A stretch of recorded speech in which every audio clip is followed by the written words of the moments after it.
How to open the network.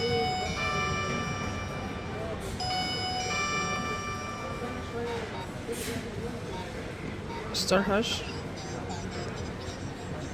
admin password or finger. Number 1, ano? Number 3, number 2, number 1. After you go application Tuya, open your Bluetooth. Open your Bluetooth and your location.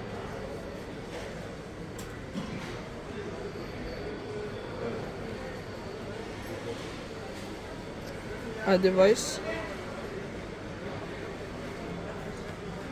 Sensor Bluetooth Wi-Fi. From your Bluetooth you change into Wi-Fi. Press. This one 5G, you need to connect into 2.4G.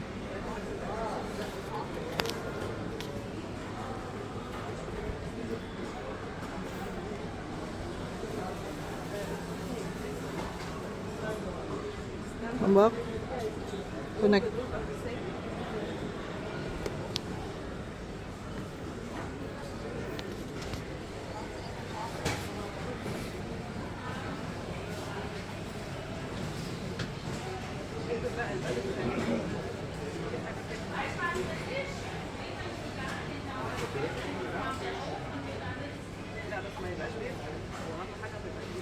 Now it's connected. Okay, press OK.